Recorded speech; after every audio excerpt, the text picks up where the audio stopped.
Another day, another document scandal in the life of President Joe Biden. We'll talk about the whole classified document mess, including the disastrous performance of the worst press secretary of all time. And later, we are witnessing the collapse of a narrative and the sad final days of a life dedicated to being wrong about everything. And finally, woke Velma is lambasted by critics. I could have told him it was inevitable. We'll talk about all this tonight on the Chris Merlino Show.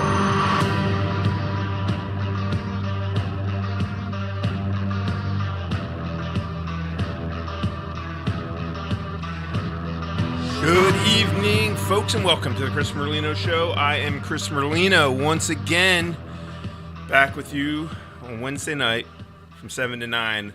Again, coming via Intel Studios, Northfield, New Jersey. If you want to have your thoughts read on air tonight, send me an email, chrismerlinoshow@gmail.com, and we'll be opening up the phone lines later on tonight. You can give me a call at 609-798-4475. All right, so this Biden document thing has now gotten completely out of hand. Clearly, the Biden White House has lost all control of the narrative. The press tried to keep things under control for them, but every day there's a new discovery that makes the press look like sycophantic idiots. And you can see they're starting to lose their cool about it, and it's coming across in the way they're asking questions now. A couple of them we'll go over later on. Now, I have a rule. Because there's a lot of narratives, or I should say, a lot of theories as to what's actually going on behind the scenes. The way this has all come out has been a real strange pattern, I guess, or sequence of events. The typically you would have expected in this situation, you would have expected them just to wipe the whole thing under the rug, keep it from public view at all. So obviously something happened, which we aren't really sure what it is, that forced it out. But then the way it's drip, drip, drip, this is one of those things where the rule one of public, I guess what would the word be? Like the rule like of controlling bad situations, public PR, I guess would be the best thing. Rule number one is to get it all out there. Be as forthcoming and as honest as you can be. Get it all out there so you're in front of all of the negative stuff and, get everything out that you can. This little drip, drip, we found a document here. Oh, no, we found another document here. Oh, no, there's another one. Makes it look like there's something unusual going on. And so there's all sorts of conspiracy theory type things. This is an attack on Biden. This is some kind of they're trying to use this to cover up some other news events that are going on. Now, again, I have a rule, and that rule is to never attribute to malice that which I can attribute to incompetence or stupidity, and that's. With the Biden White House especially, they're nothing if not incompetent. And Joe Biden himself is at the forefront of the pack in that regard. I mean, he always has been. And it doesn't mean he isn't corrupt. He absolutely is. And it doesn't mean he isn't a liar. He's a bald-faced, pathological liar. It just means that he's really bad at it, and he's bad at all of this. He's such an idiot that he can't keep it all straight. And also, he's 80. He's an old man who's in the throes of dementia, and so he can't keep it all straight. Now the press is running around trying to, put all the toothpaste back into the tube, and it just isn't working. Enter Merrick Garland, who has the unenviable task of having to pretend to be even-handed in his treatment of two cases, which are very similar, no matter what the media or the Democrat Party tries to spin to the American people. These are two very, very similar cases, almost identical in a lot of ways. Here's the announcement by the Attorney General. Earlier today, I signed an order appointing Robert Hur as special counsel for the matter I've just described.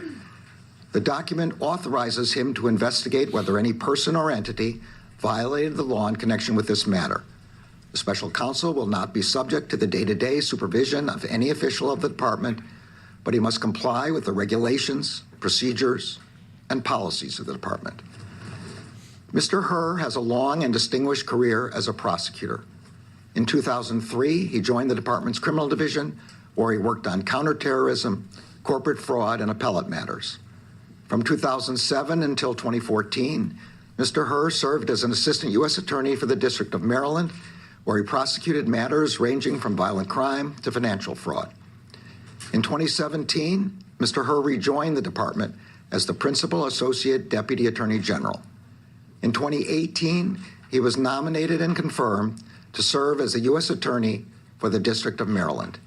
As U.S. Attorney, he supervised some of the department's more important national security, public corruption, and other high-profile matters.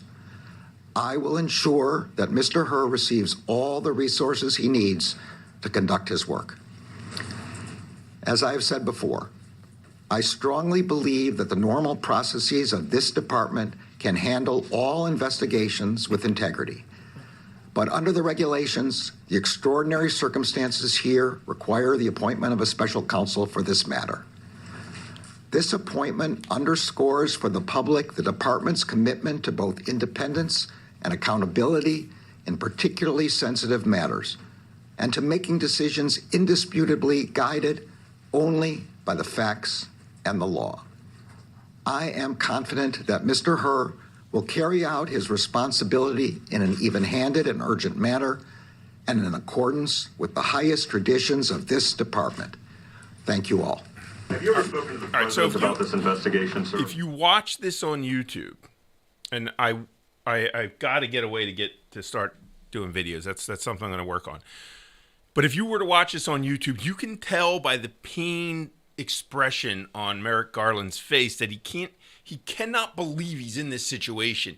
He's not a stupid idiot like so many of Biden's administration. You know, this is an administration populated by some of the biggest liars and incompetents this nation has ever produced. But Merrick Garland isn't like them. He's a partisan jerk and a vindictive scumbag. There's no question about any of that. Don't get me wrong. He's in no way a good and decent person. This is a guy who's using the power of his office to attack people who he considers to be political enemies. People like parents who protest at school board meetings, pro-life activists.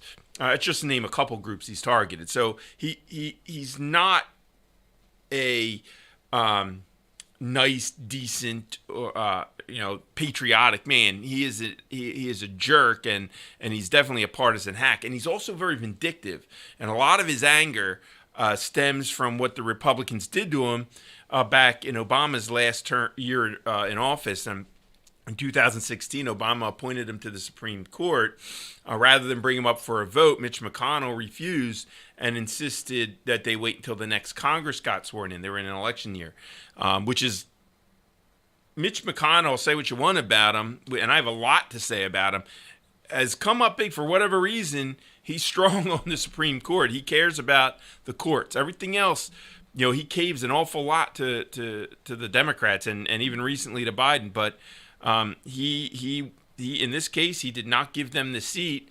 And once Trump got elected, he appointed Neil Gorsuch. The rest is history. So Garland believes he was wrong, as do all Democrats.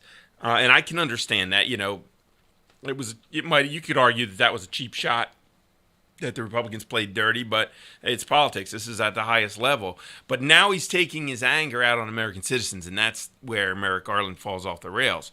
He's also taking it out on Donald Trump, obviously. He can't wait to bring criminal charges against the man who kept him off the high court. No question about that either. And now you got Joe Biden, bumbling, senile Joe Biden, who is, again, perhaps the biggest incompetent of all. Now Biden's just chopped his legs out from under him, and Merrick Garland looks like he's filming a hostage video. I swear he was blinking SOS as he was reading those prepared remarks. So that's where we're at now. But if you haven't been following, I just want to set the stage a little bit. I want to just go through the timeline so that we're all kind of caught up, that we all know where we're at, and then I have some audio in the second segment that we'll go over and kind of go through what the media and the politicians are saying. So this all started, believe it or not, if you haven't been following it, it all started actually back on November 2nd. Mr. Biden's personal lawyers found roughly, we don't know exactly, but roughly 10 documents with classification markings in a locked closet at the Penn Biden Center for Wasteful Government Spending. The attorneys informed the White House counsel's office. So the attorneys, so there was attorneys looking through Biden's documents. We don't know why attorneys were looking through his documents. But they informed the White House counsel's office, who in turn notified the National Archives, the Records Administration, the people responsible for these documents. And that was a statement given by Richard Sauber, who is the president's special counsel. Now, he gave that statement on January 9th. So from November 2nd all the way till just recently, this past week or so, 2 weeks, nobody said anything public. Nobody made anything public. And you remember what was going on November 2nd. That was right at the final stages of the midterm election. This is in the middle of the Democrats yelling and screaming and stomping their feet about Donald Trump. This is after the Mar-a-Lago raid, where the FBI raided his house. They made a huge deal over the treatment of classified documents, the way Trump was handling them, the way he wasn't returning them when he was asked to do so. And now, a few days before the election, Biden's lawyers find documents with classification markings.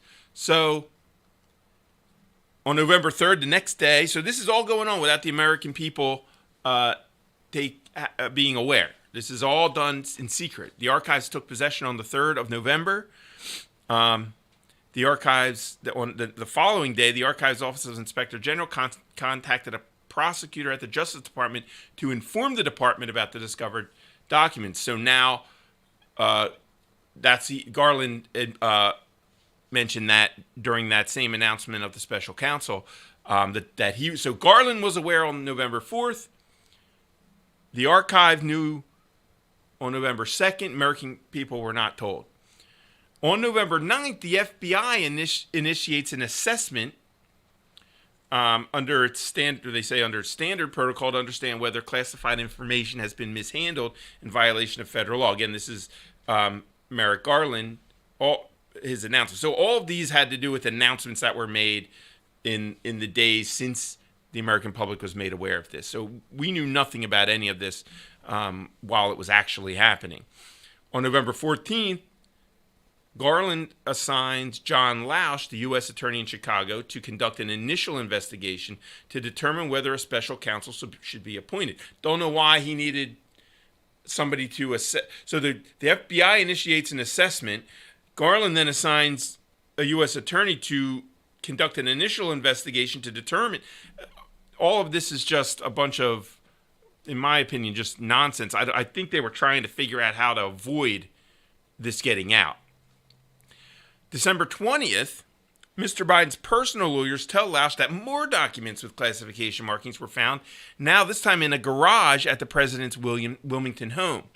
The documents were among other records from Mr. Biden's tenure as vice president. So now you've got a little bit of identification as to what these documents were, or at least when they were taken. So Joe Biden, as vice president, took documents that were classified and put them in his garage, and this is the garage where his prized Corvette was stored. So now you've got the vice president, who has no authority to classify, to declassify, to do anything like that. He does not have the authority to do this, to take these documents. So now the FBI on December 20th goes to the residence. They secure the documents. January 5th, now we're getting closer to today, Lausch briefs the Attorney General on the results of his initial investigation and advises that further investigation by a special counsel is warranted. And Garland decides to do so, and then he makes his announcement. So it wasn't until January 9th that CBS News first reported that the original 10 documents, and this is what's weird. So They initially reported just that first group of documents that were found at Biden's office at the Penn Biden Center for Wasteful Government Spending. These documents were not the subject of any previous request or inquiry. This is a quote by the archives. Since that discovery, the president's personal attorneys have cooperated with the archives and the Department of Justice in a process to ensure that any Obama-Biden administration records are appropriately in possession of the archives. On January 11th, Mr. Biden's this is weird. Mr. Biden's lawyers complete a search of his Wilmington and Rehoboth Beach residences for other government documents that may have been shipped there during the transition from the Obama administration to the Trump administration in 2017. The search stemmed from discovery of the materials at the Penn Biden Center. So if you're searching for classified documents, you don't send your lawyers who are not cleared or for classified to view classified documents. You would send officials from the archives or somebody from the government that has the authorization to view the documents. You wouldn't want to send your lawyers willy-nilly looking through your documents, and now they come across more classified documents and they're not supposed to be seeing them. But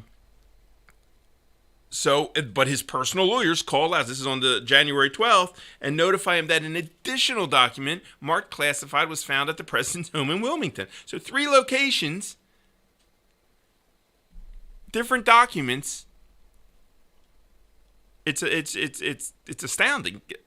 Sauber says in his January 12th statement that the president's lawyers found among personal and political papers a small number of additional Obama-era documents marked classified in a storage space in the garage at Mr. Biden's Wilmington home. He says a single one-page document was discovered among stored materials in an adjacent room. What's an adjacent room to a garage?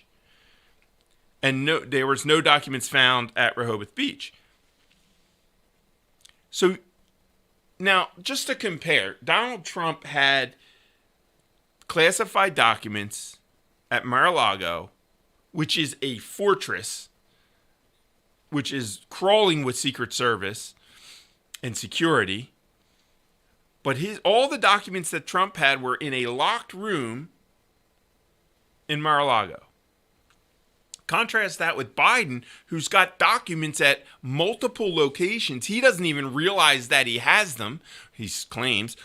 And some of them are in his garage, and others are in a room adjacent to the garage. I don't know what would be adjacent to a garage other than maybe a bathroom or something, a utility room. I don't know what this is. So we have no idea really what really happened or how many. We don't even know how many documents. They're just kind of being vague about it. More documents, a document here, another document there. So now Garland appoints her to examine possible unauthorized removal and retention of classified documents. Now, Biden isn't denying it, and they're not claiming that it didn't happen or that he wasn't the one who took them or whatever. I mean, they're cooperating, sure, but they're stone cold busted. I mean, there's no suggestion that he didn't do it. So he did mishandle classified documents. He did so when he was unauthorized to even have them outside of official buildings. There's no question that he did that. And just the fact that he's either didn't realize that he still had them, or that he didn't realize that he hadn't taken them back, or or that he's cooperating now and he's willing to return them, where Trump was given, kind of fighting it or negotiating or whatever.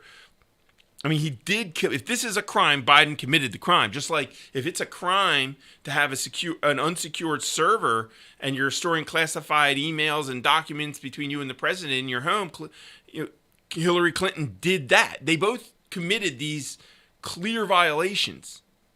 At least Trump was the president when he did what he did. Agree or disagree, like it or not, think he's a jerk, whatever, he was the president. There's an argument, a case to be made, that he believed that he classified them just by virtue of him thinking it. You can argue that's stupid or whatever, but there's no process a president has to go. There's no written process that says, here's what you have to do, Mr. President, if you want to declassify a document. But the vice president, the secretary of state, everybody but the president, none of them have the authority or authorization or ability to declassify documents on their own. And so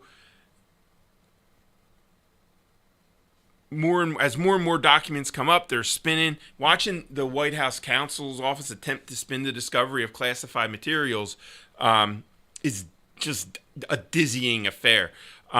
This special counsel of the president, this Sauber character, he continues to release statements via the White House spokesman for oversight and investigation. His name's Ian Sims. But then he issues additional statements that have to clarify the previous one. So the White House's dilemma is clear. Following the FBI's raid on former President Trump's estate, Biden, to paraphrase Shakespeare, has protested a bit too much. Remember, he was asked for his reaction on a 60-minute interview. I actually have the audio for this. We'll play it later, where he said, "How could that possibly have happened? How could anybody be that irresponsible?" And then I thought, what that is in there, and I might compromise sources and methods. It's totally irresponsible.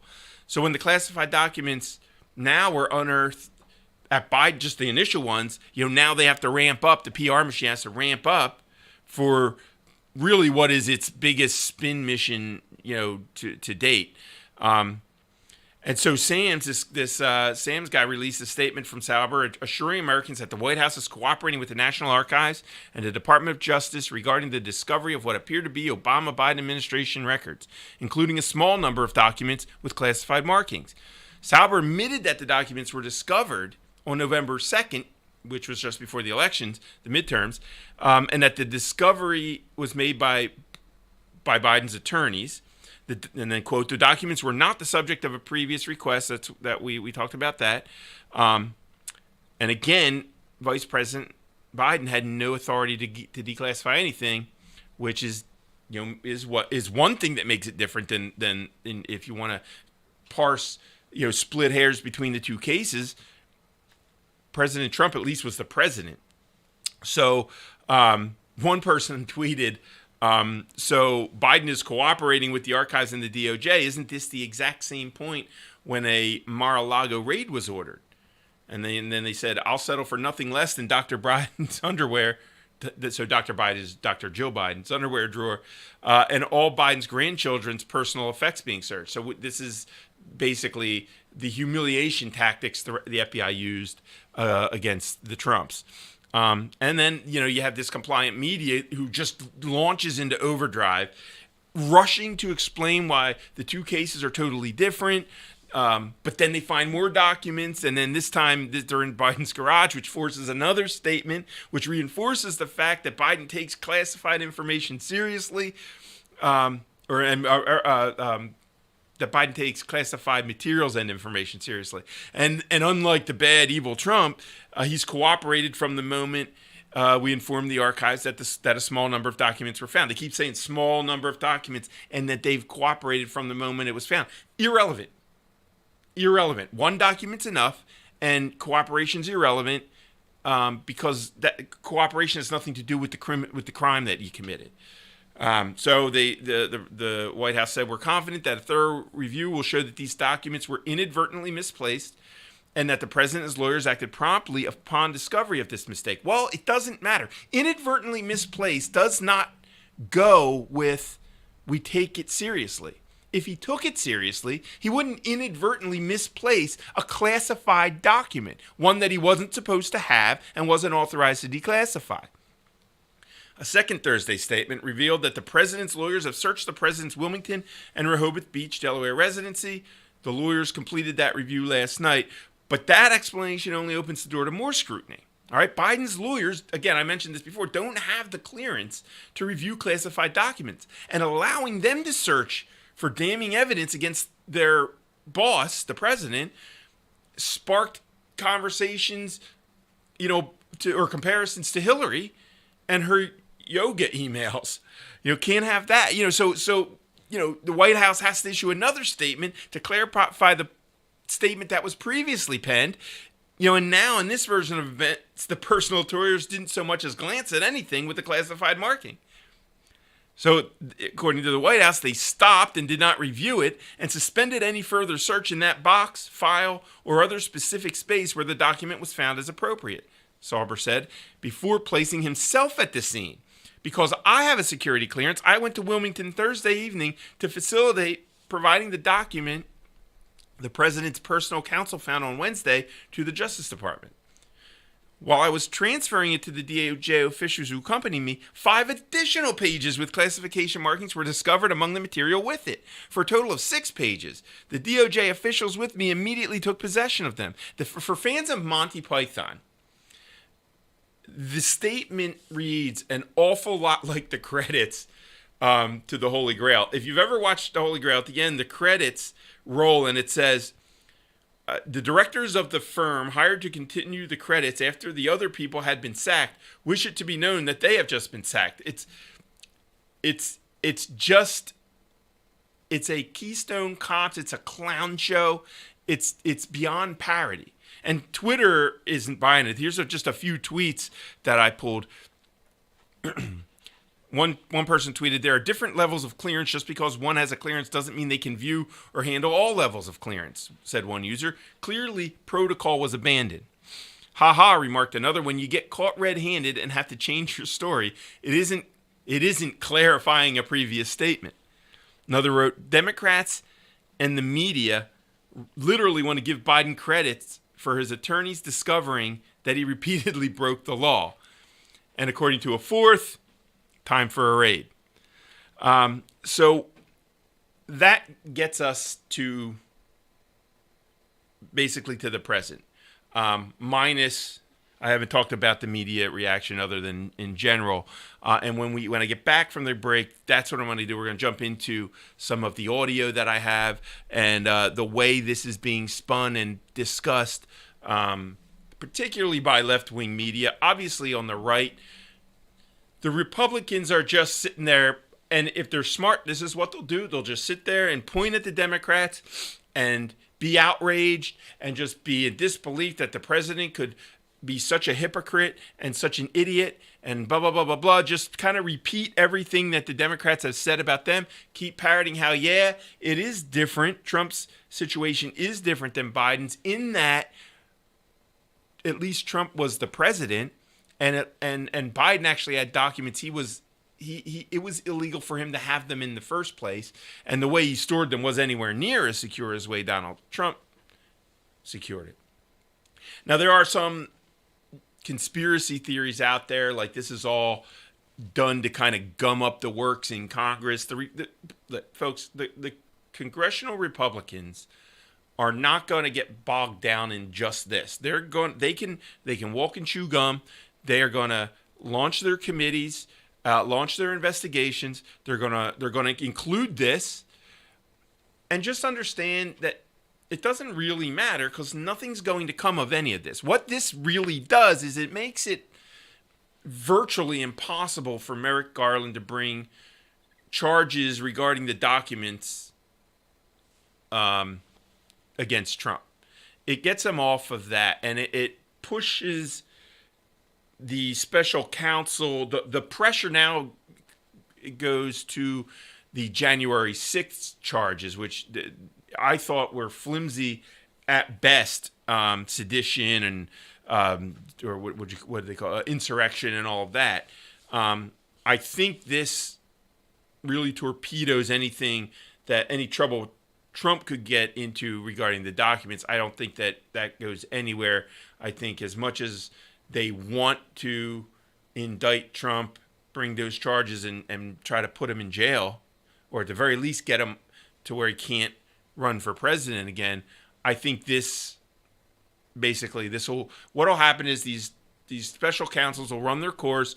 Merrick Garland will make a report. He'll come out and wag his finger and talk about how we all need to pay a little more attention to what we're doing and focus a little more on doing the right thing, following the law, following proper processes, et cetera, and then he will Leave it at that. There won't be any charge. Certainly not for Biden. And if you don't bring charges against Biden, I don't see how you can bring charges against Donald Trump.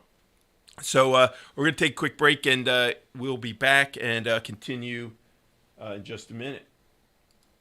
Hey gang, Chris Merlino here to remind you that it's 2023, and I happen to know that many of you still haven't subscribed to the Chris Merlino Show YouTube channel. To those who have, thank you. It really does mean the world to me that I have your support, however minimal that support might be. But to the rest of you, what are you thinking? Don't you know that the only way to get notified whenever I go live is to subscribe and then to hit that notification bell? Or what do the kids say? To smash that notification bell? So what are you waiting for? Subscribe. Do it now. I'll wait. Finally. Thank you. Now that wasn't so hard, was it? Now we can all hurtle down the dark road of despair and depravity together. Chris Merlino Show.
are back. The Chris Merlino Show.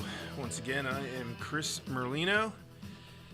And phone lines are open. If you want to be on the program tonight, give me a call, 609-798-4475.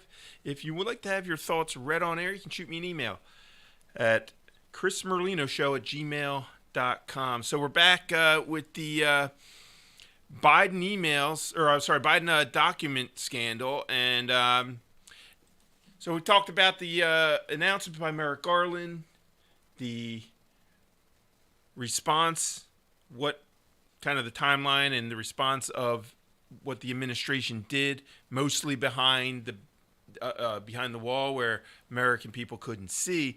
And they've begun their spin, repeated statements, and then statements clarifying the previous statements, all of that stuff. But for real analysis, what we do here on the Chris Merlino Show is we turn to the scholars on MSNBC, and here's what they're saying. It's not Biden and Trump cases are one in the same. Now, I guess the question could be, will their base buy? It doesn't matter. They'll be voting Republican anyway. So the real question is, how damaging overall could this be for Biden and the Democrats and any voters who are maybe on the fence?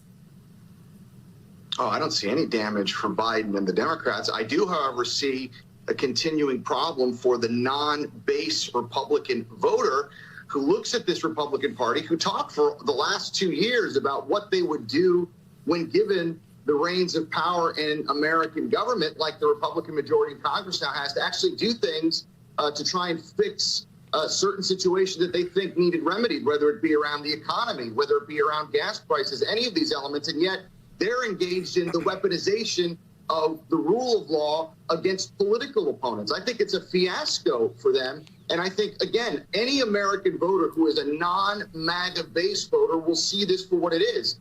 And the more they draw this contrast and try and create what is clearly a false equivalency, Corey, I think it's going to blow up in their face.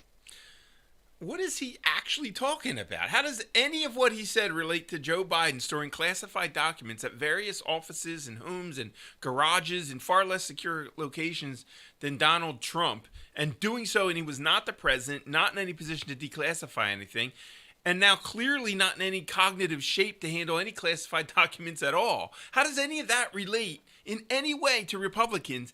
And what does the Republican congressional agenda have to do with Biden's illegal actions? And the problem these regime people have is that they're expected to do these kinds of things. And this is where they're really at. The expectation is that they throw their integrity and their credibility away, literally just set it on fire on national television whenever the administration needs them to. They're happy to do it. You know, it's a two-way street. Because it'll keep them in good stead with the powers that be. It'll ensure that no matter what fools they make of themselves, no matter what imbecilic nonsense they're required to spew, they'll always be taken care of. You know, that's just the Faustian bargain that they make, and that liberal journalists make. And it's a pretty good deal. You know, I mean, you know, they just have to not care how stupid they look. Now, it does seriously complicate any intention I mentioned that the Biden administration had about bringing charges against Donald Trump. And that's really the thing that's frustrating to the Democrats. You know, and so one of the questions I started to ask is, why did they release the information the way they did? You know, wouldn't it be better to simply make it all go away? Well, first of all, to make it all go away, just destroy the documents.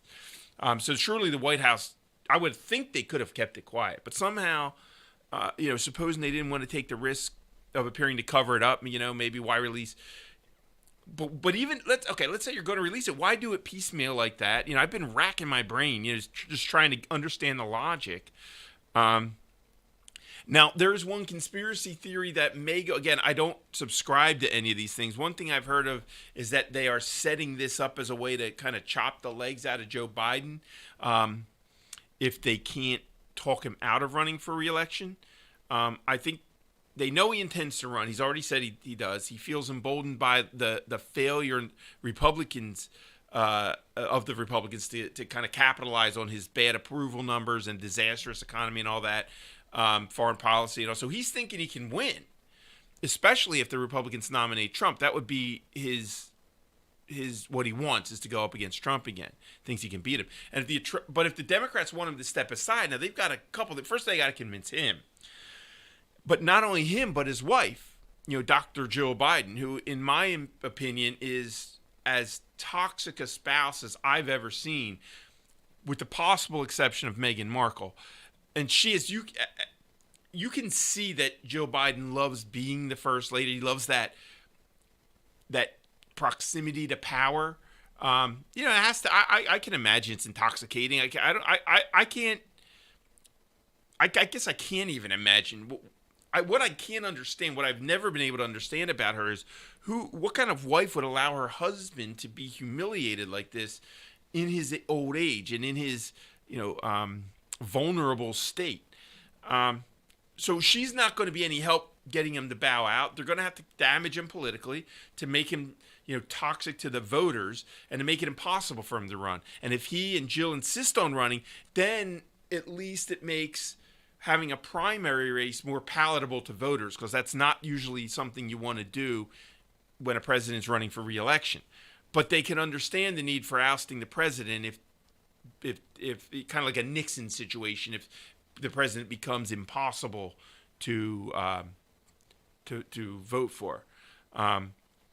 So now, like I said, I had a lot of audio here, but I want to start with Scott Pelley's question to President Biden back when he did the 60 Minutes interview and all the controversy was swirling around Trump and the Mar-a-Lago raid. I mentioned it earlier, but here's what in the president in his own words.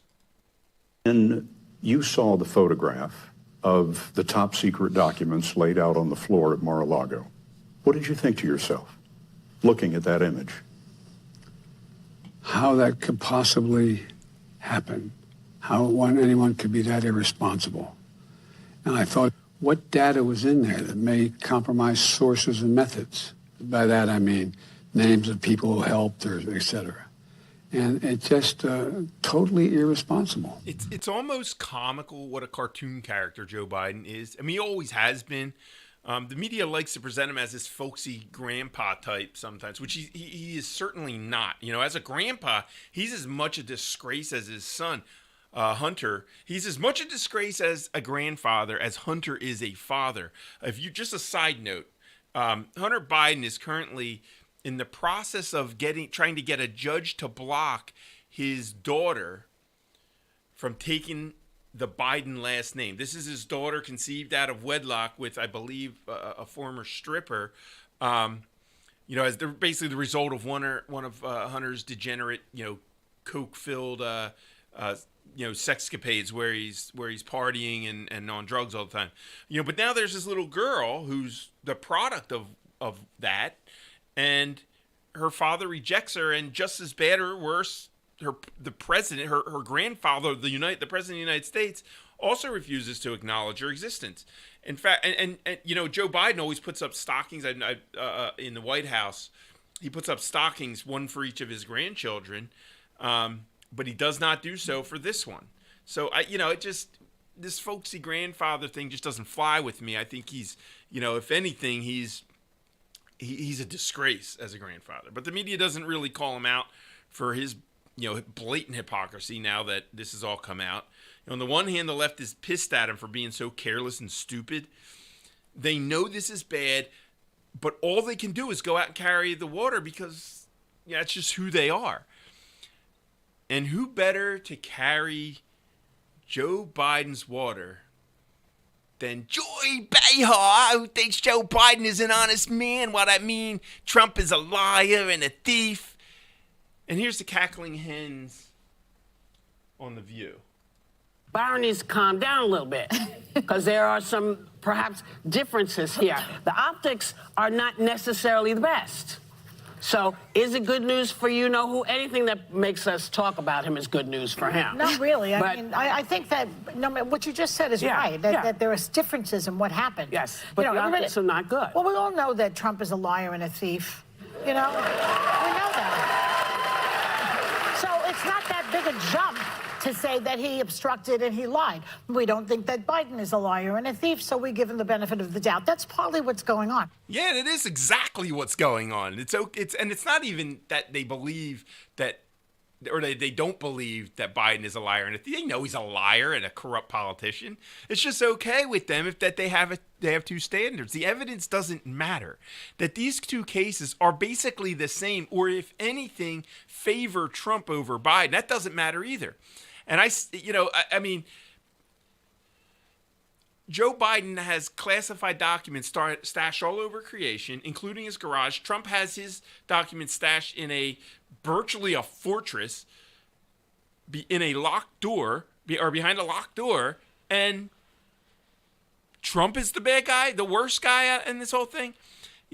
And it's not clear to me, too, what was going on in that house, the one that, one of the houses that they found documents. Hunter Biden lived there. Now, I've seen reports that Hunter was the owner of the house, and I've seen reports that Hunter rented the house from Joe for $50,000 a month. Not sure that came out via tax, Hunter Biden's taxes in his other criminal proceedings. But Hunter Biden definitely lived there, regardless of what his status of homeowner was.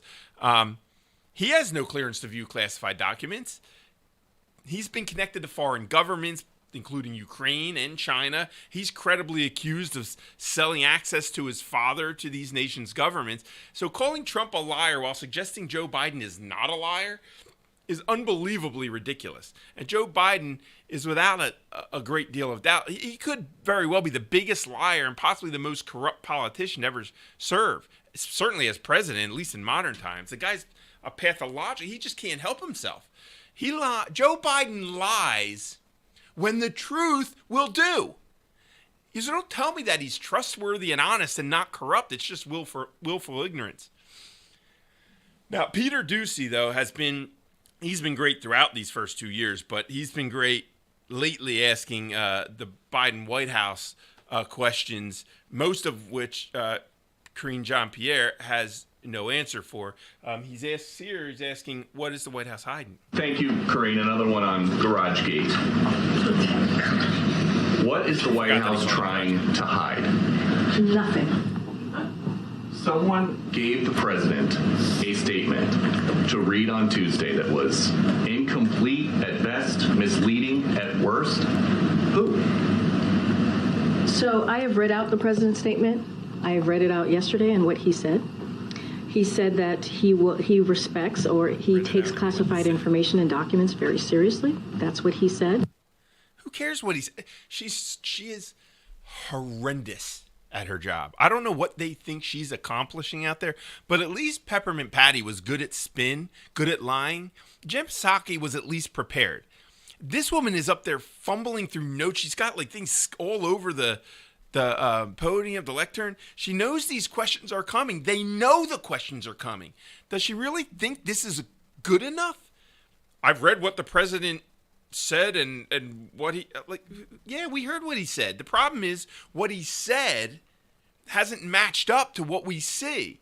They think, Obama used to do this too. They think that saying something is truer than something actually having happened. They keep up with the same repeated phrase over and over again. And maybe that's all she can do. She looks like an idiot up there, but she does maintain that veneer, that arrogant condescension, that kind of typifies the leftist attitude towards the rest of America. So I guess as far as that goes, she's got it down. But here's I'm going to play this. Here's a one-day montage. This has just happened over the course of one day. This is Karine Jean-Pierre just repeating herself at every turn. None of these are repeated. This is just her saying the same thing, all from one day. He takes classified information and materials seriously. He takes classified documents and information very seriously. I just want to make sure that this is understood, that he takes this very seriously. But again, this is something that the president takes very seriously. And again, he takes this very seriously when it comes to classified information, when it comes to classified documents. What I can say is what I've laid out, which is the president takes this very seriously. And I've said this multiple times already. We take this very seriously. The president takes this very seriously. Again, it goes on and on. She's a robot. She just there's no question about it. Beep boop, beep beep boop. She takes it very seriously. Takes it very seriously. Takes it very seriously.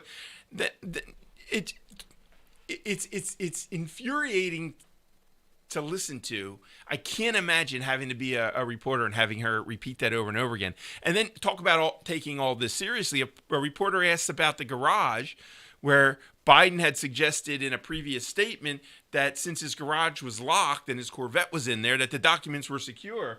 And Karine Jean-Pierre has nothing about on this. What was the president trying to say when he referenced his Corvette earlier today? Because it sounded like he was implying that because his garage is a safe place for his car, the documents were safe. And therefore, if it was safe for the car, it was safe for the documents. Is that what he meant? Look, I'm going to just leave his statement as is. I think your colleague was having a back and forth with the president. You can read the transcript of what was asked of him and why he responded that way. I'm just not going to get into specifics. She's got nothing, because the fact is, yes. The answer to the question is yes. That's what Biden meant. The door was locked. My Corvette's in there. I love my Corvette. I wouldn't let anything happen to the Corvette. Locked the door to the garage. The documents are in there. That's fine. That's good enough. Doesn't matter that I wasn't allowed to have the documents. It doesn't matter that I was unauthorized or that it was illegal to do or that the whole thing is ridiculous. But the answer to the question was yes. Yes, that's what he meant. So it now went on. This is all over the course of this one briefing where she's just getting annihilated by the reporters. And now she's getting shellacked by Ed O'Keefe, who I believe is with CBS, over the level of transparency from the White House. See, they think that doing press conferences where they repeat how serious they all are about classified documents, they think that makes them transparent, just being out there spinning and repeating themselves. Meanwhile, there's a hell of a lot of questions that are not being answered, and Karine Jean-Pierre is just drowning in these questions. You talk about we are being transparent. Who's we, and what is the definition of transparent in this case? Is it the lawyers being transparent legally with the archives and the Justice Department, or is it the White House writ large being transparent with the general public? So number one, and I've said this multiple times already, we take this very seriously. The president takes this very seriously. He was not aware that the records were there.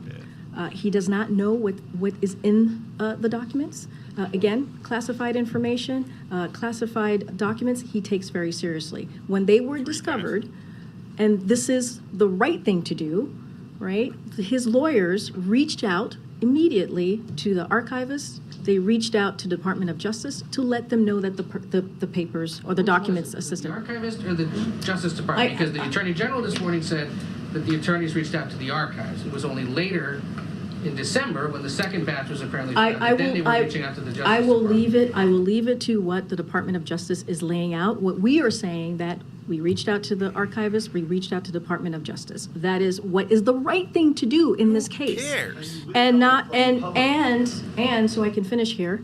What has been transparent in this as well is that the White House counsel has laid out in detail on Monday to all of you. Oh my God, this woman is so stupid. Well, at least good for Ed O'Keefe, who's finally doing a little journalism, which is nice to see. I think he's pissed off. Personally, I think he's pissed off because this administration has, first, they slow-walked the release of this information. In other words, they knew all about it, at least the initial document discovery from the Penn Biden Center for Runaway Government Spending. That was all known in November. We went through the timeline, right?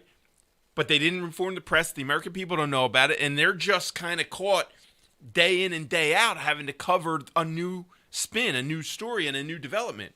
But we don't really know.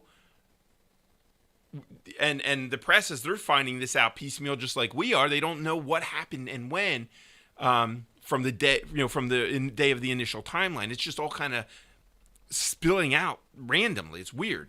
All we know is that the information was kept from the American people until after the midterm elections. That's the number one thing, because they knew that would have affected the midterms, especially following the raid on Trump's home.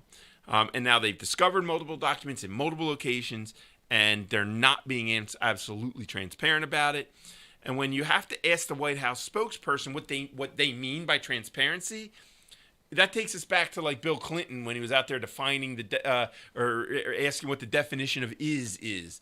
When she says Biden takes it seriously, and then in the next sentence she says the president was unaware that the documents are there or what was in them, I really don't think she's bright enough to catch the contradiction there, which is amazing to me that no one, forget about her, but no one on her staff pointed that out. They sit around and determine what we're going to say. That's what all those notes are. They write all this stuff out for her. Do they think that being unaware of the status of, maybe this is what it is. They think that the president was unaware, he was unaware that he had these documents, or that he was unaware of what was in them. These are documents that he took from the archives. They think that suggests some level of seriousness? I don't understand. I don't think they've spent a whole lot of time thinking through their story, and maybe this is just what happens when you're scrambling. And I also think that they're under the impression that the president's intent matters. I know someone who works for the United States government and has, or at least had, I'm not sure if he still does, but he did at one point have a level of security clearance which granted him certain access to certain documents who were in whatever level of classification. And he is well aware of the consequences of accidentally losing track of one of them, or for some reason of negligence or whatever, let alone intentionally taking them home and, then forgetting that you had them. We're talking jail time for the average person, the average government employee, folks. I mean, that's how serious this really is. But this attitude goes back to the Hillary Clinton email scandal when James Comey came out and told us that, yes, Hillary Clinton did have an unsecure personal server, and yes, she did have classified information on that server, and yes, it's highly likely that bad actors were able to hack the server and gain access to the classified materials, but that since she didn't intend for all that to happen, that no prosecutor would ever bring charges. And now the left wants to continue that and apply that to Biden. But if you do that, you have to apply it to Trump as well, which is why they're kind of making a big deal out of the Biden administration being forthcoming, admitting everything, cooperating and all that, returning the documents. But it doesn't really fly. And the whole, I take this seriously, but I'm not aware that I have these documents, or I'm not aware of what's in them, or where they are, or that they're there, just doesn't fly. And then, this whole... under siege, the White House press secretary under siege continued. Here's where she starts to flail again when O'Keefe accuses the White House of limiting transparency. That has laid out in detail on Monday to all of you. Everything, Karine, and you know that. First of all, I can't talk about this, right? Because the Department of Justice is reviewing it. There is a review happening, Ed, right? You know this. We just heard from the Attorney General. There is a review. I am limited in what I can say to this. Could Richard Sauber perhaps come here? I think you should reach out to the White House counsel. We're reaching out on a constant basis. Okay, but why not have them come here to I am saying to you that we have put out lengthy statements, and you can reach out to them as you all have been doing. And I will leave it there. Go ahead. Go ahead, Justin. Why not have them come and answer the questions? They have been talking to you all pretty regularly the last couple of days. They have put out lengthy statements on this. I just read out what Richard Sauber had to say, and I would refer you to the White House counsel. I am limited in what I can say because the Department of Justice, This is a woman wandering aimlessly in the desert in desperate search of a cogent thought. Justice, we see them as being independent when it comes to these types of issues. And so I'm not going to go beyond what the president said, and I'm not going to go beyond what the lawyers say. I have to go around. You've asked me, Ed. Then that there's going to be a limit in transparency, public, non-legal transparency, and what can be shared and said by this White House. I disagree. I disagree, Ed. There has not been a limit of transparency. There has not been a limit of transparency. That I will disagree with you on that, Justin. As long as she disagrees, I guess that's that. If you disagree, I guess we'll just have to leave it at that. I'm just glad somebody other than Peter Doocy cares enough to go forward. Like I said, I'll give credit where it's due. And it's Biden's own fault, certainly because of the documents themselves, but also because he has a bunch of arrogant idiots working for him. Now, there is... this is Democrat Congressman Hank Johnson, he of Guam might tip over fame. Hank Johnson has his own brilliant perspective. This is I would consider Hank Johnson to be one of the preeminent thought leaders in the Democrat House caucus. He always sees the forest, if you know what I mean. He's always able to parse through the minutia, get to the truth. And here's Hank Johnson's take on the whole thing. Response to it all is that alleged classified documents showing up allegedly in the possession of Joseph Biden. There's so much that needs to be investigated, and that's what I call for, is for everything to be investigated. But I'm suspicious of the timing of it. I'm also aware of the fact that things can be planted on people. Places and things can be planted. Things can be planted in places. Well, there you have it. It was the Biden White House that informed us all that the documents were found at the think tank. They've since disclosed that there are more documents at other locations. All this confirmed by Biden. Nobody's denying it. Nobody's doing anything to claim anything other than what happened. They're all cooperating, but Hank Johnson's concerned that places and things might be placed in such a way as to frame the President of the United States. Now, just because this is the greatest moment on YouTube, I pulled this back out. I think I might have played it before, but this is the greatest all-time YouTube moment.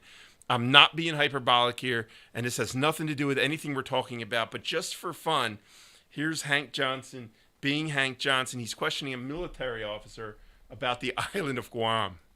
Well, this is a island that at its widest level is 12 miles from shore to shore, and at its smallest level or smallest location, it's 7 miles between one shore and the other. Imagine you're the guy having the Is that correct? I don't have the exact dimensions, but to your point, sir, I think Guam is a small island. Very small island, and about 24 miles, if I recall, long. So 24 miles long, about 7 miles wide at the least widest place on the island, and about 20, about you can find this on YouTube. This miles is the best. Wide on the widest part of the island, and I don't know how many square miles that is. Do you happen to know? I don't have that figure with me, sir. I can certainly supply it to you if you'd like. Yeah, my fear is that the whole island will become so overly populated that it will tip over and capsize. We don't anticipate that. You don't anticipate it? Doesn't get any better. I don't think I'm far out on a limb here when I say that this might be the single stupidest thing ever recorded. All right, I'm going to take a break. I'll be back. Hey gang, Chris Merlino here. I just want to take a minute to talk about how important it is for freedom-loving Americans to support the men and women who have sacrificed so much for this nation. Our veterans have put their lives on the line all over the world, and when they come home, they deserve to be welcomed, respected, and taken care of. Veterans advocate Mike Merlino, along with everyone else here at Intel Studios, is committed to supporting our vets. Be sure to check out Veterans Matter every Saturday afternoon from 3 to 5 p.m. as Mike talks about the issues most important to our vets.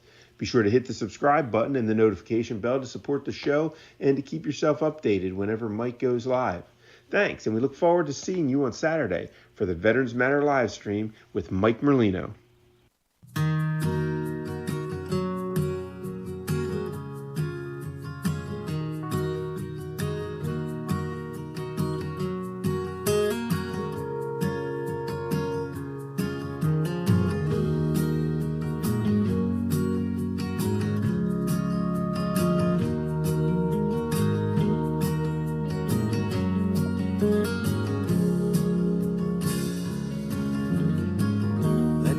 sunlight in.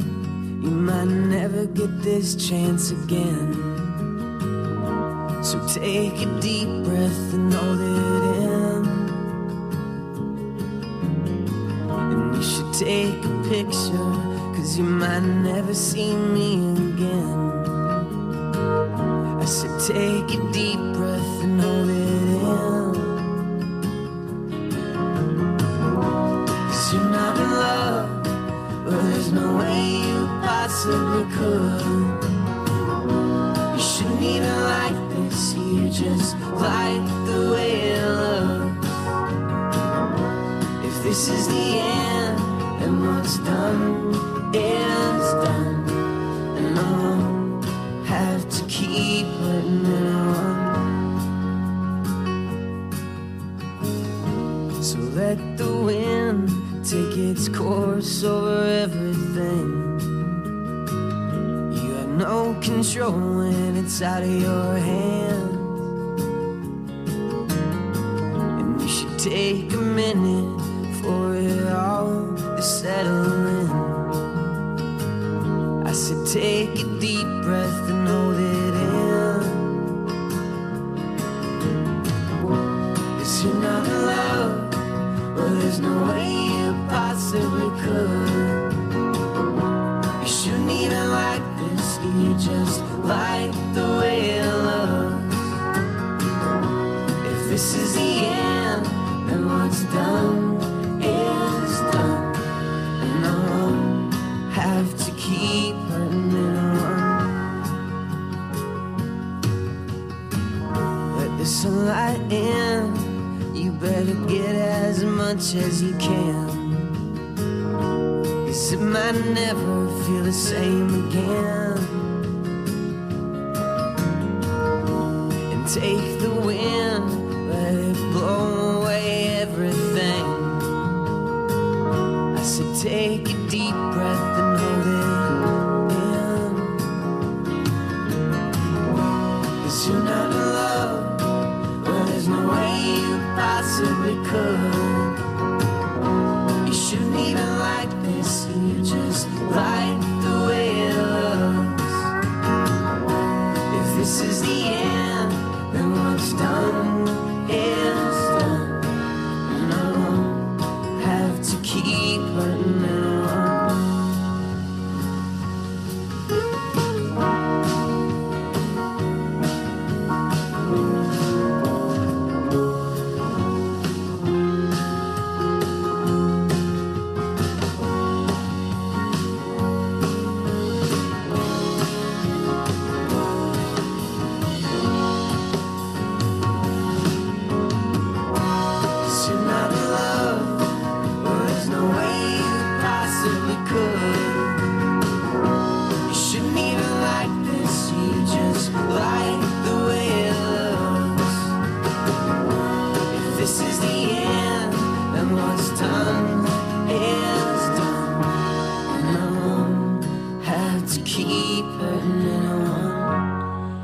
And we're back to Chris Merlino's show.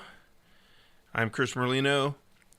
Give me a call, 609-798-4475 if you want to be on the program. Otherwise, shoot me an email, chrismerlinoshow@gmail.com if you'd like to have your thoughts read on air. Are you familiar with the book When Prophecy Fails?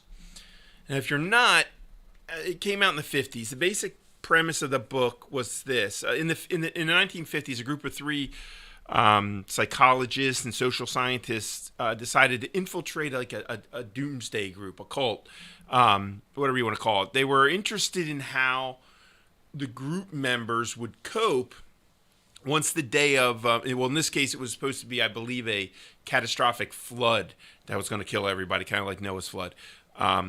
But when the day was approaching, I think they infiltrated this group in the run up or within, they say, a year. I forget how far in advance. I haven't read it in a while, but they infiltrated the group. They wanted to know, once the prediction didn't happen, how would they react?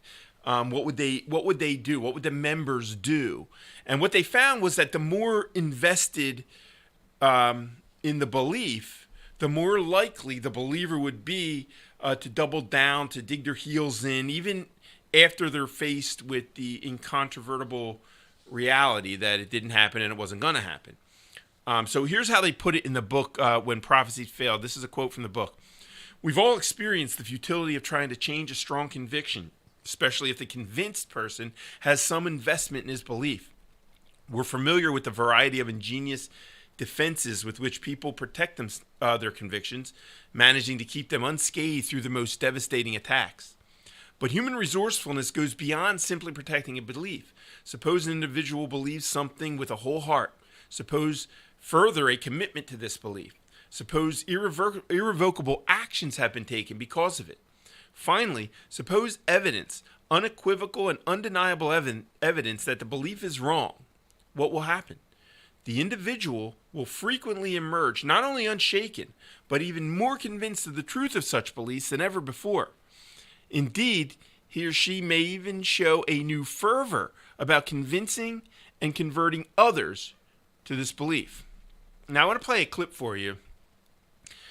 This is Stanford University biologist and perennially wrong doomsayer, Paul Ehrlich, who recently appeared on CBS's 60 Minutes. I think it might even have been last Sunday. It was in the last couple of weeks, I believe, where he once again declared, quote, "The next few decades will be the end of the kind of civilization we're used to," end quote. This is Paul Ehrlich.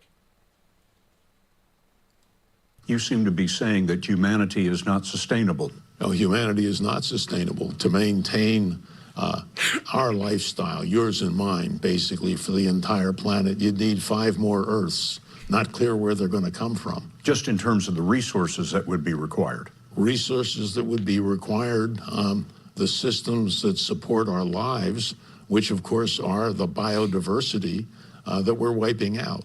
Humanity is very busily sitting on a limb that we're sawing off.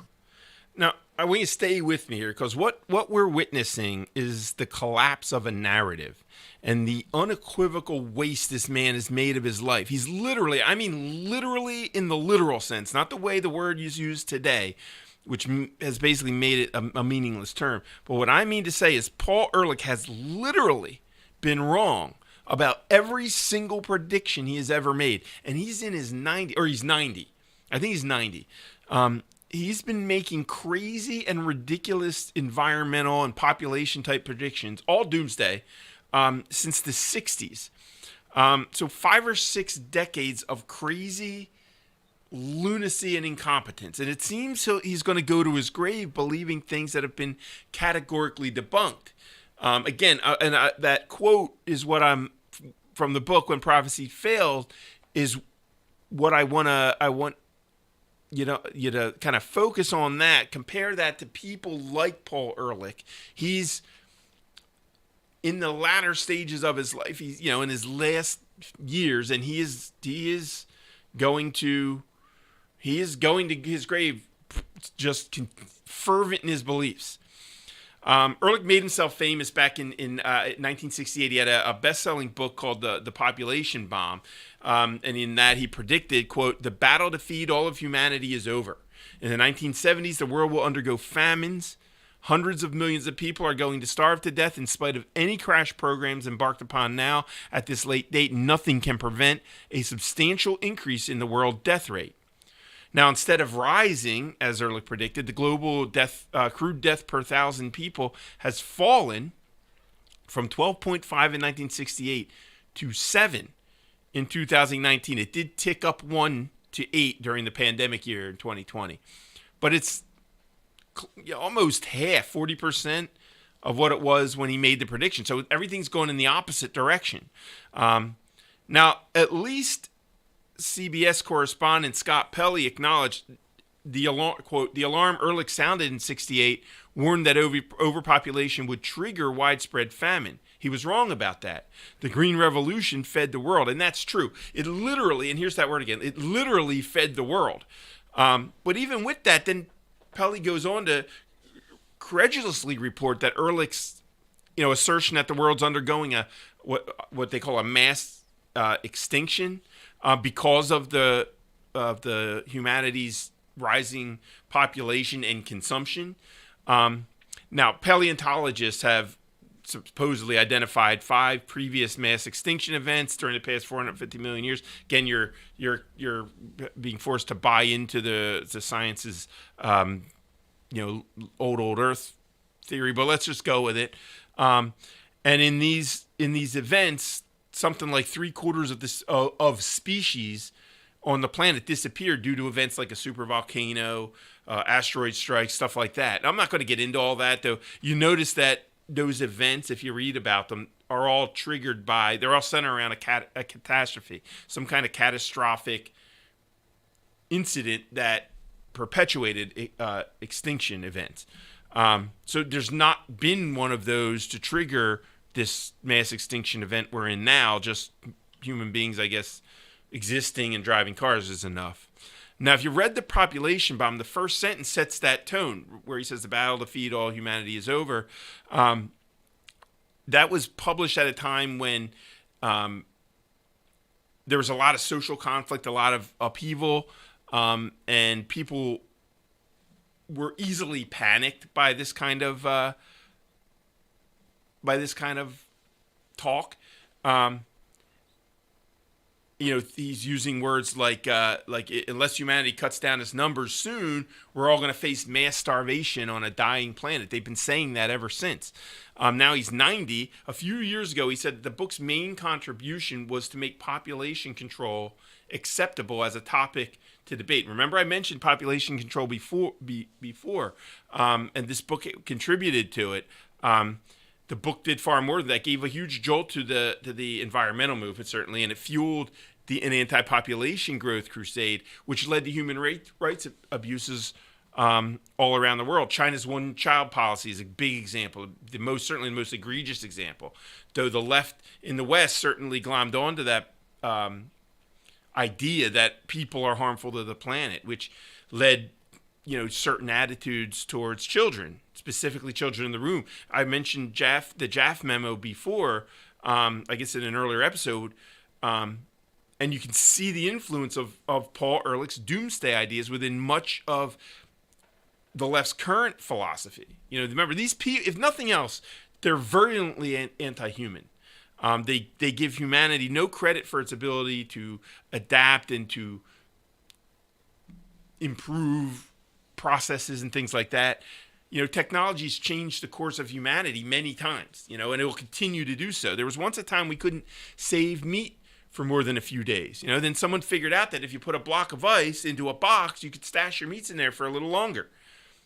Then, we harnessed power of electricity, made it possible for even further innovation. Somebody created the refrigerator, the freezer. How many lives have been improved simply by that series of events that led to those two things, electricity and then a refrigerator / freezer? What about indoor plumbing? The ability to open a faucet up and have running water, a toilet so you don't have to go outside in the freezing cold. That was a big deal 100 years ago, just 100 years ago. And it raised the quality of life for the entire planet, because once wealthier nations establish these inventions and it spreads across their country, becomes cheaper, then you're able to support export the technology abroad. That raised the standard of living to the poorer nations. None of that's to say that people can't or don't have a negative impact on their environment. We certainly can make a mess. We know that, but we also have the ability, humanity has the ability to innovate, to do things better, to do them cleaner. No matter what the environmentalist movement tells us, America and the West in general are far cleaner than any of the other nations in the world, any of these developing nations. Look at China, India, Russia, any third world. None of them are operating anywhere near the cleanliness of the Western nations, and that's because they don't care about first off, they don't care about the environment. Environmentalism is it's a wealthy nation thing. When you're struggling to feed your people and to get them above the international poverty line, you're not focused on like theoretical problems that are a century away. That's if they exist at all. That's for rich nations, because what happens is your country succeeds, and then some of your population feels guilty that they have so much while the rest of the world is so poor. And, since the type of person who is most likely to feel guilty over something like that is also the same type of person who thinks everyone else ought to feel the same way they do, so they'll spend a lot of time getting more and more hysterical, especially when they think that the rest of us aren't taking them seriously enough. And that's basically the whole environmental movement. It's the entire left now, but certainly the environmental movement. And so they go further and further down their various, like rabbit holes, developing insane doomsday theories where they subscribe to these crazy extreme scenarios and never once take into account that the human race has the ability to innovate. Here's the thing. Well, like it or not, it's the truest and most important fact in the whole environmental debate. People, humans as a whole, we're horrible at preventing things from happening, but we are outstanding at adaptation. So these theoretical future catastrophes, if they do happen to be true, and I'm not saying they are, I'm just saying if they're right, and the Earth is warming, and one day the Earth will get to a point where it'll have an effect that we notice. These are things we can innovate for. These are things we'll adapt to. And that, my friend, is far better than destroying the world economy and our way of life. So, positive trends in like global agriculture and productivity, they were underway 50 years ago. They almost immediately nullified Ehrlich's prophecy of, famines that would kill hundreds of millions of people. Current trends in agricultural productivity, population, urbanization, dematerialization, whatever that will likely negate all of his extinction predictions of the collapse of civilization. And the reason is because increasingly wealthy and technologically adept humanity will ultimately, you're starting to see it happen. People will withdraw from nature over the course of the next 100 years. That's what's going to happen. People are moving into city, and as the technology allows crops to be more and more productive with fewer and fewer people, because machines and so forth are able to handle it, productivity can increase. And based on current trends, we show people moving more and more towards and into cities. It's guessed that the world has most likely reached like a peak agricultural land. It means more and more land will be freed up to revert to nature as this century evolves. That's what the prediction is. So the global human population is still going to rise, probably. They're guessing, they're estimating now until 2050, and then begin to fall, because I guess as more people move into cities, they're going to depopulate the landscape. Humanity is turning somewhat on itself. We're having fewer and fewer kids world over. So if that doesn't turn around, then the population will eventually start to fall, and we're probably only about 25 or 30 years away from that.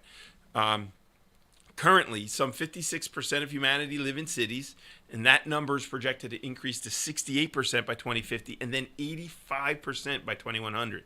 What that means is that the number of people living on the landscape, probably mostly subsistence farmers, things like that, that's going to drop from 3.5 billion now to around 1.2 billion by 2100. And then, again, if this is all true, it'll free up the land in which wild species can expand and grow. So in his a guy named Arnold Rubler wrote an article in 2020 on resource production and use. He's a researcher for the International Institute for Applied Systems Analysis. Okay, that's a mouthful. But he outlines a scenario in which technological progress enables a richer humanity to cut its overall natural resource use from about 100 gigatons per year now to 83 gigatons by 2050. And so basically, again, humanity can withdraw increasingly from nature by getting more and more value from less and less resource use. Human activities have been putting greater pressure on other species, both on land and in the seas. So that is somewhat true. There is some evidence of this, but Ehrlich, a colleague from Stanford, he's a biologist named Anthony Barnowski, said this: the data are rock solid. I don't think you'll find a scientist that will say we're not in an extinction crisis.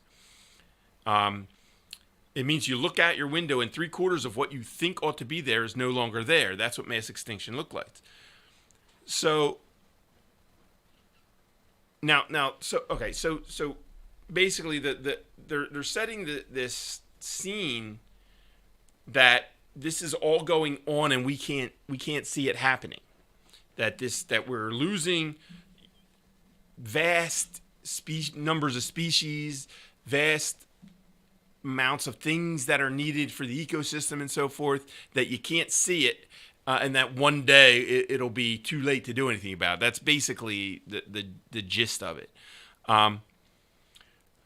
But there is another side to the story. In 2018, in their article in the journal Bioscience, 3 researchers from the Wildlife Conservation Society said they saw biodiversity conservation reaching breakthroughs after passing through what they call a bottleneck over the next few decades. So ultimately what they project is that over the course of this century, there's going to be a breakthrough after a bottleneck. So let's assume everything is right. What you're seeing is something that is going to essentially explode back out once we get past this little bottleneck in the next few decades. So from the article, for the first time in the Anthropocene, which I don't care about these scientific time names, whatever, I guess they call this time the Anthropocene time, the global demographic and economic trends that have resulted in unprecedented destruction of the environment are now creating the necessary conditions for a possible renaissance of nature.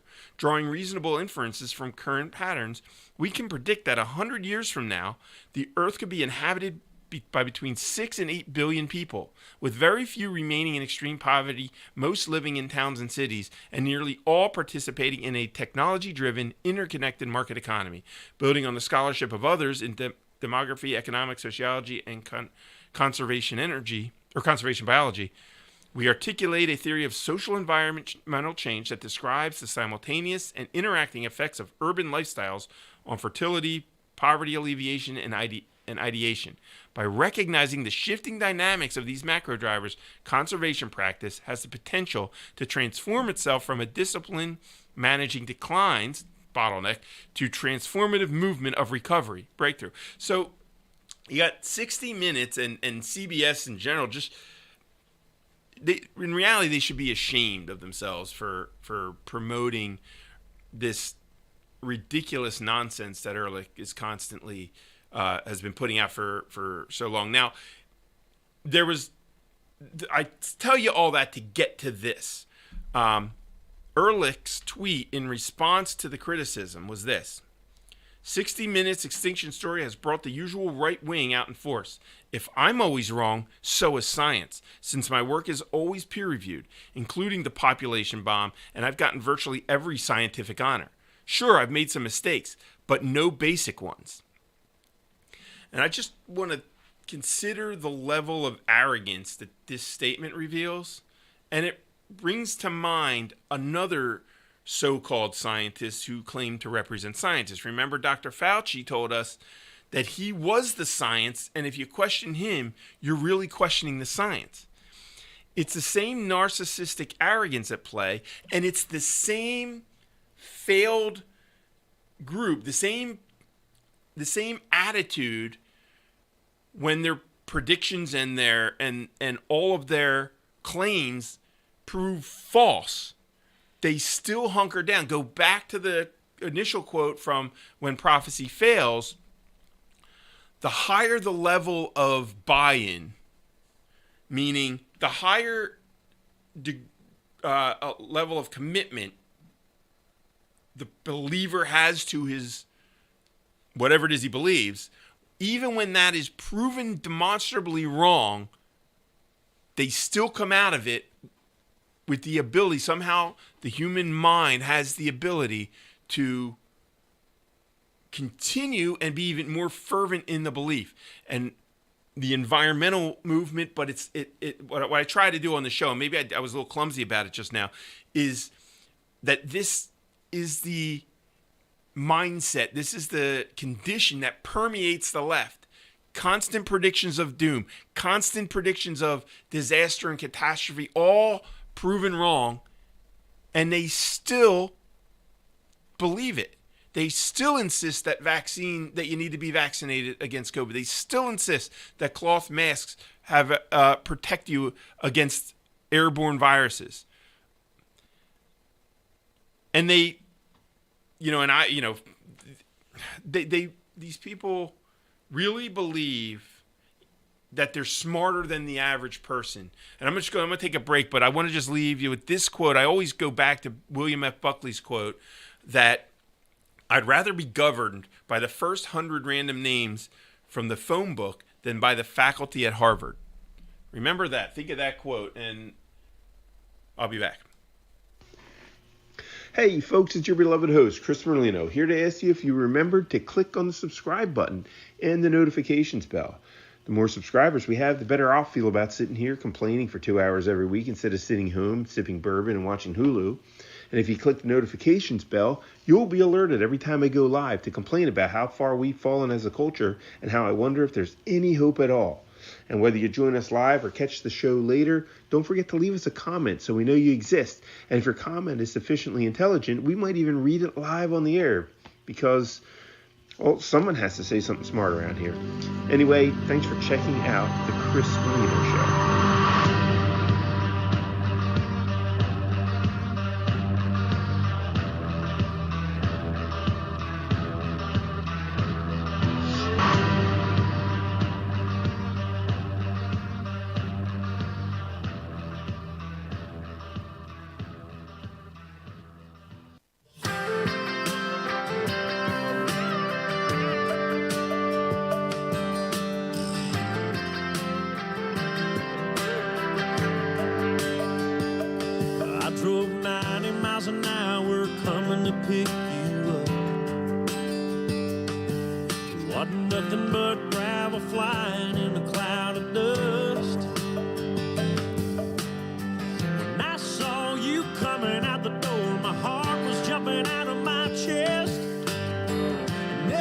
Something looking so good, rocking out a little sundress. You got me fired up,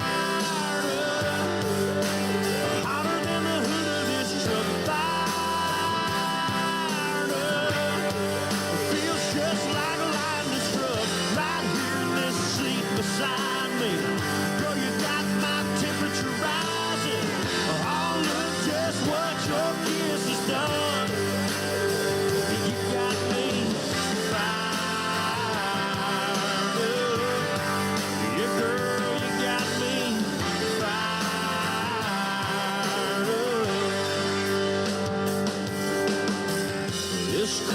Sitting in the console ain't cooling anything down. This cool breeze cutting through the window ain't putting this flame out. You got me buzzing, girl, with the touch of your fingertips. You got me shaking, girl, when you put your smile on my lips. You got me fired up, hotter than the hood of this truck. Fired up, it feels just like a lightning struck right here in this seat beside me. Girl, you got my temperature rising. Oh, look just what your kiss has done. Yeah, you got me fired up.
We are back. Final segment of the Chris Merlino Show. I just want to finish what my final thought there. I know I got a little into the weeds and some of the science there. That's my own my fault. It sounded like a good idea when I I was writing it, but whenever I get into a situation where I'm reading stuff to you, it never comes off right. So I apologize for what I think was probably got a little too far into the weeds. But I left you with William F. Buckley's quote about rather being governed by random Americans than Ivy League faculty members. And the reason for that is because the Ivy League, contrary to what you would expect, the Ivy League is actually made up of brain-dead idiots. And all you have to do is look at what these scientists, doctors, lawyers, politicians, journalists, these people all have degrees from prestigious schools and universities. They should be intelligent, but they aren't. They simply are not. The Ivy League does not put out, at least in these fields, and at least the ones that make their way into public view, they clearly are not sending their best. And the expectation they all seem to have is that we should listen to them, irrespective of how consistently wrong they all are. All that does is really, it reveals a severe lack of self-awareness, and they all seem to have that's the one thing they all seem to have in common. And it's another trait of the left in general, because the media is always there to carry the water for them. The leftist seldom bothers to research his facts very diligently. The media, he doesn't need to make the case, because everything he says will be agreed with. They're in a cocoon. So any dissent will be ridiculed and mocked, and those who disagree will be labeled as bad people, Hitler, white supremacists and all that, whatever's necessary to shut you up. And the good thing about that is it makes it easy to spot them. It makes it easy to spot their lies and the insanity. It's usually right up front. You just think about what they believe these days. Men can have babies, cloth mask protects against airborne viruses. We have only a few more years until we all die. In fact, there's a mass extinction event we need to concern ourselves with. If there is a mass extinction event that we need to concern ourselves with, it might just be that we're burying ourselves under an avalanche of insanity culturally. We've hit rock bottom culturally, and the left has pulled out their shovels and are digging furiously. And that could not be better exemplified than what I just saw this week. If you, I doubt that you've watched anything to do with this, but apparently the Miss Universe pageant company has a new owner. And this new owner is a man wearing the costume of a woman. Essentially, in my opinion, this is the gender version of blackface, if you want the harsh truth. But a man dressed as and identifying as a woman has purchased the Miss Universe pageant show, whatever it is, and came out on stage to give a speech. I just want you to listen to it. And then we'll come. Miss Universe organization from now on is going to be ran by women, owned by trans women, for all women.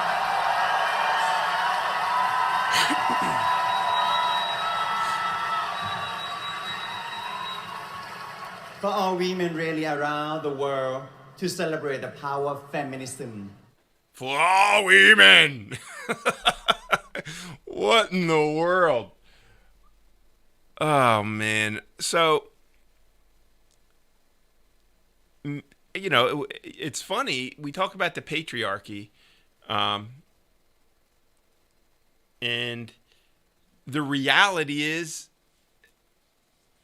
that men have begun to not only populate half the world, but now men have decided that they are going to take over women, being women, and being the best at despite being women.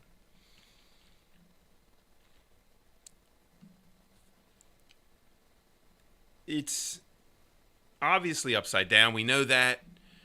But this is something that is going to pervade all of culture. I don't know what the feminists are thinking right now. Just take a few areas. Women's sports. Trans athletes, so men who say they're women, will dominate women's sports everywhere they're allowed to participate. It's just a fact. These men would not even, in most men's leagues, would not even make the team. Leah Thomas, the man who was crushing everyone in women's swimming in college, was an average male swimmer for 2 or 3 years in college before he decided that he was a woman. You know, he was immediately, upon jumping into the pool with the women, a top competitor and became an NCAA women's championship. Now, it doesn't mean that he'll win every race and set every record all the time, every time he goes out into the pool. There might be 1 or 2 who can beat him here and there. But it does mean he's taking a spot on the team from a real woman who now has to shut up and deal with it. Otherwise, she'll be called a bigot. She'll be targeted. Her life will be ruined. She'll be canceled on social media, all that. Leah Thomas is also taking spots from actual women in competitions. So not just on her team, a woman is to be pushed aside, but then in general in competitions, because there's only so many lanes in the pool. You can only have so many people in a competition. So one person will have to be left out of the opportunity to compete because in order to allow this man to compete against women. It's not just that you see this person, this person. It doesn't really matter who owns the Miss Universe pageant, but it does matter because this guy's not the first female owner of the Miss Universe pageant. You know, in women's fashion, women are now being represented in the fashion world by trans women. Men who dress up as women. They have, as if they have any idea what it's like to be a woman. Invariably, these men are little more than caricatures. They're insulting stereotypes. Not even realistic stereotypes. They're cartoon caricatures of women. It's degrading, insulting, and it's a disgusting representation of womanhood. What I still cannot believe and fathom is that the so-called feminists haven't come out in force to protest it. Do you care about women or don't you? You know, are you really going to sit back and allow these men to take over the feminist movement? And it's weird to find myself on the side of feminists. I have to admit, I'm really not, at least not in the way that feminists would want. I'm in favor of women. I want women to embrace their femininity in the same way I want men to embrace their masculinity. There's a need in our culture for strong, feminine women, those who desire to be real women, those who want to get married, have families, nurture those families, and raise the next generation. Just like we need men who want to marry and have children and who want to protect and provide for those families. But as long as we allow people who are not truly representative of a sex, of whether it's male or female, as long as we're allowing the exact opposite to represent, I just don't know I just cannot, at some point it's got to come to a head. I think culturally we're starting to see this turn. We're starting to see some of the woke stuff get rejected. Certainly elections are happening now. We had a setback in the midterms, but I think you're starting to see it, and I think it's gonna continue to be a pretty strong backlash. But I just thought that would be interesting. It's an interesting thing for to show you. And I want to get to this because it's funny, and because it shows where the culture is heading, where we are as a culture, but where in the direction we're going. I've talked about Hollywood before, where Hollywood keeps insisting on taking existing movies, shows, franchises that people love, and wokeifying them. essentially. You look at movies like Ghostbusters, which is a great, romp with three men chasing ghosts around New York City. What could be better than that? It's funny because that is how men act. I mean, obviously, comedy's exaggerated, all that, but in the movie, the men are acting like men, but exaggerated versions. That's what makes it so funny. But they're still men being men. In comedy, something has to be blown out of proportion. And, but what makes comedy funny, most comedy, is that there's a grain of truth. There's an anchor of reality in it. And you can see in the actor, you can see in the character that there's a little bit of truth in it. And it's blown out of proportion, but we see reality in it. And that's why it's so funny. When you put women into a man's character, so you take Ghostbusters and you just, instead of writing female characters, you just basically flip women out, switch women out for men, and it's basically the same thing. It's just not funny anymore. You're trying to film the same movie. It's not funny. And it's because women don't pull male behavior off well. It doesn't translate. It doesn't mean women can't be funny. There's been countless comedy movies and shows with female leads. I mean, women can definitely be funny. Remember Clueless with, I think, Alicia Silverstone? Legally Blonde with Reese Witherspoon? Remember Mean Girls with Lindsay Lohan? I think Tina Fey might have been in that as well, and Rachel McAdams, if I remember right. Pitch Perfect was great. My family loves that. A League of Their Own wasn't just a funny movie, but a lot of women being women and being funny. Remember the Princess Diaries with Anne Hathaway? Miss Congeniality with Sandra Bullock. The list goes on and on. The point is, what do all of these have in common? What they all have in common is that the women play women behaving like women. Again, they're comedies, so there's exaggerations, things blown out of proportion, situational comedy, but the reason it's funny is because there's a kernel of reality to it. There's a truth behind it all. And when you switch the sexes, and the same thing would happen if you try to put a man into some of these female roles. It's now a man trying to be funny, acting like a woman would act. So you lose what makes the joke funny when you switch sexes out. And all you're left with is a woke version of something that was funny but isn't anymore. Which leads us to this story on the American Wire, written by a guy named Chris Donaldson. It's under the headline, "Where Did Everything Go So Horribly Wrong? Velma spinoff Gets Scathing Reviews."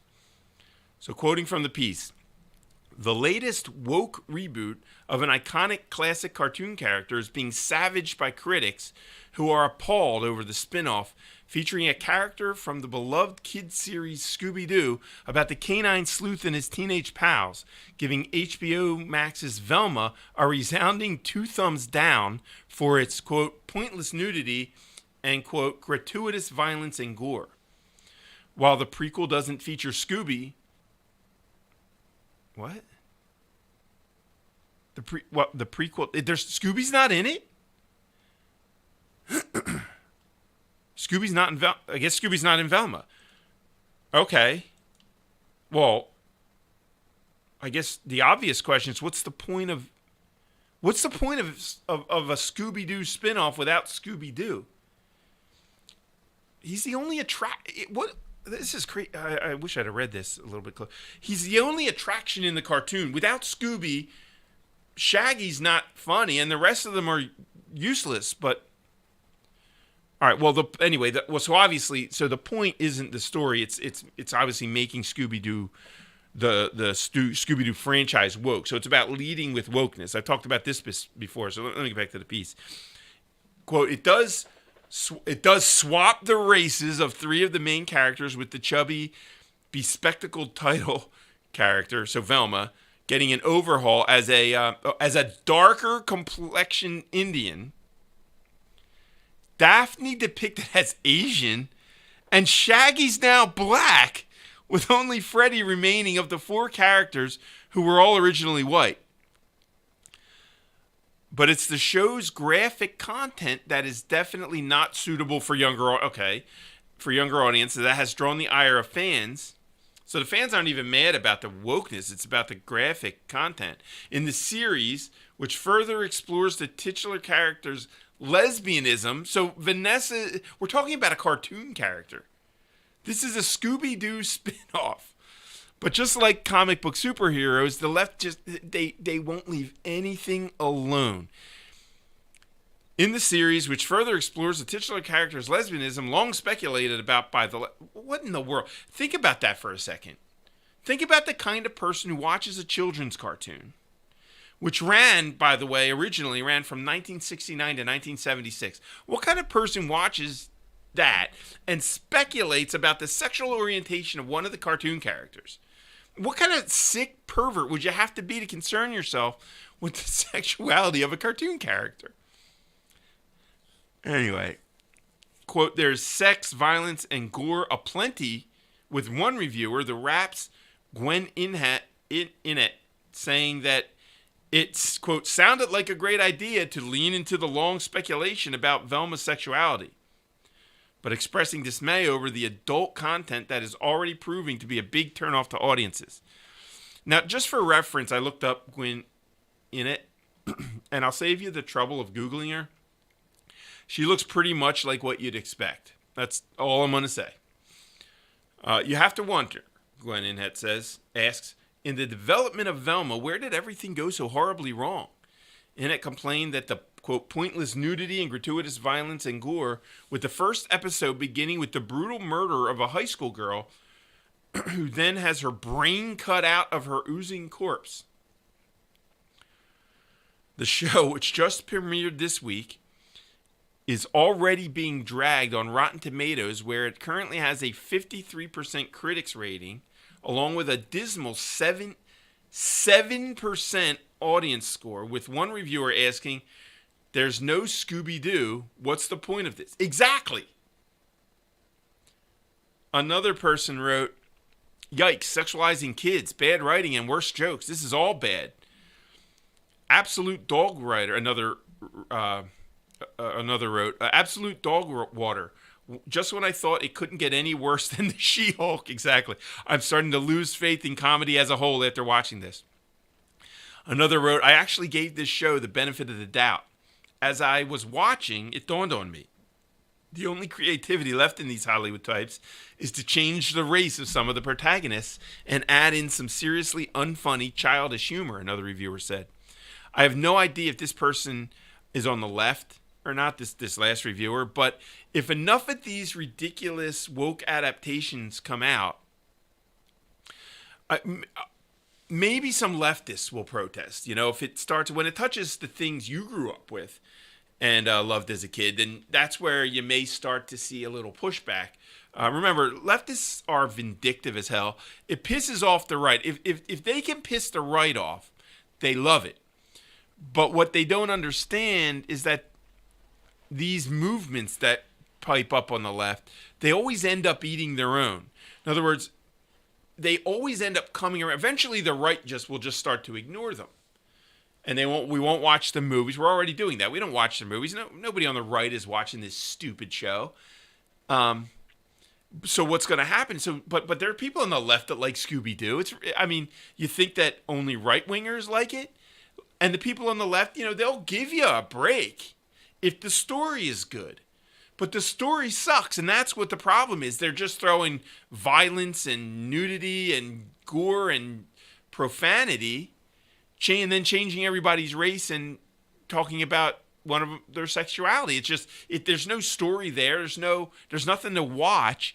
It's just a bunch of garbage, and it's gonna bust. Shows like this, people on the left watch. And they loved it as kids, and you're going to see a lot of backlash.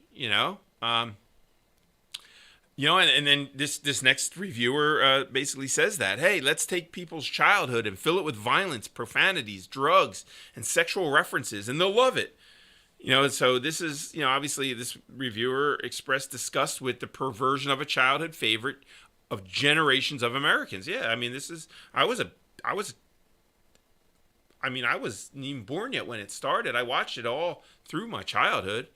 It wasn't much better on Twitter, where the spinoff was slammed, with one user, Catholic priest Father Miller, drawing attention to a scene from the Velma trailer showing two males locked in a homosexual embrace and kissing. See, again, they're leading with this stuff. It's nothing more than a in-your-face kind of a, you know, an FU to the audience, you know, and no one seems to like it. Right now, a 53% critic score is pretty bad on Rotten Tomatoes. You know, when you're talking about a woke project, usually these projects get scores in the 90s. So that just shows you what a steaming pile of absolute mule crap this must be. It's the audience score of 7, though, that tells you the real story. You have to look at the audience score whenever you're on Rotten Tomatoes. You just ignore the critics, because they're idiots in the same way that these woke scientists and doctors and teachers and professors and all that are, journalists and whatnot. They're all, the critics are idiots. They always refer to what real. I'm sorry, the audience score always refers to what the real people looking for entertainment think. You know, that's where you're going to learn the truth about a given program or show or movie or whatever. Especially when it comes to woke projects, because, you know, it also works for conservative projects, but it's just in reverse. If the critic score is in the single digit, but the audience scores it high, then it's probably worth your time. Matt Walsh's What Is a Woman was a perfect example of that documentary that he put out. They sent it out to the reviewers, and actually the leftist reviewers didn't even review it. They just ignored it. So you have very few reviews and a killer audience score. So that's kind of how that works. So if the critic score is in the single digits and the audience score is high, then it's probably worth your time. But again, remember the point of these projects, and that's the thing. It's not about people liking it. The point is to mainstream left-wing narratives, left-wing ideology, and to take away the things that people hold dear, things that give you nostalgia for your childhood. It's about tearing down our culture, our civilization, and rebuilding it in their image. They don't really care about Scooby Doo. They just care that you care about it. They don't care about Superman or Spider-Man or all these things. They care that you care. And so if they can ruin it for you and get rid of it altogether, they're just as happy to do that. They don't really want you to be content with things. They would rather have it all just come crashing down. They certainly don't want you to be content or supportive of things that are pro-America, pro-humanity, pro-religion, things like that. Those things are things that they want to tear down and destroy, and they'll do anything they have to do to bring that about. And that's why the infiltration of all things, including religion, they've infiltrated churches, they've infiltrated religious organizations, and they're in the process of just tearing them down, hollowing them out from within. And that is the goal. That is what it's all about. Well, we come to the end of another exciting excursion, as Rush would say. As Rush used to say, an excursion into broadcast excellence. That's not what this show is. That's what his show was. But I'm out of time, so we're going to leave it at that. Thank you, everybody, for listening. Thanks for watching. Remember to let somebody know about the show. And remember to subscribe. I'll see you next week.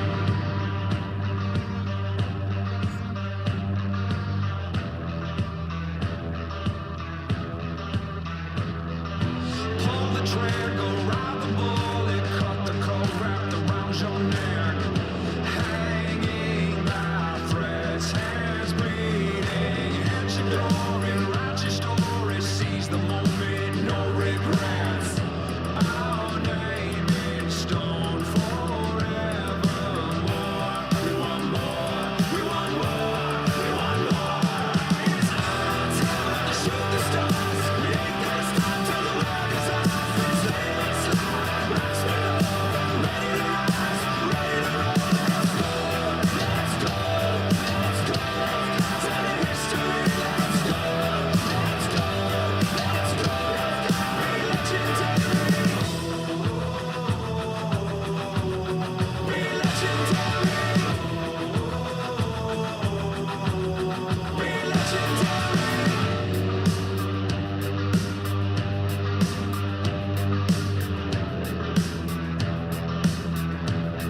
Miss Universe organization. From now on, it's gonna be ran by women, owned by trans women, for all women.